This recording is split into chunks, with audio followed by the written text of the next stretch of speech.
Welcome to MTV news. మీ గలమే మా ఆయుధం.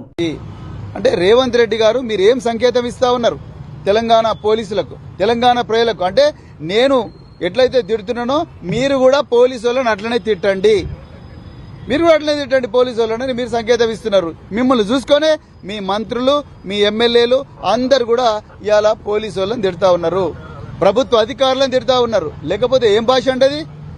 జగ్గారెడ్డి గారు మీకేమన్నా సంస్కృతి సంస్కారం ఏమన్నా ఉన్నదా? ఏం భాష మీరు మాట్లాడుతున్నది?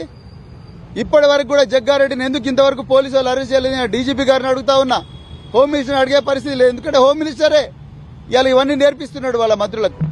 గాంధీ భవన్ల గురించి నాకు ఇప్పటికీ డౌట్ ఉన్నది. చాలా మంది కాంగ్రెస్ నాయకులు గంజాయి తాగొచ్చి రోడ్ల మీద ఈ విధంగా ప్రభుత్వ అధికారుల మీద దుర్భాషలు ఆడుతా ఉన్నారు. లేకపోతే ఎట్లా ఆయన మాట్లాడతాడు? అంత ఘోరమైన భాష. హోంగార్డులు ఏం పాపం చేసిండ్రు?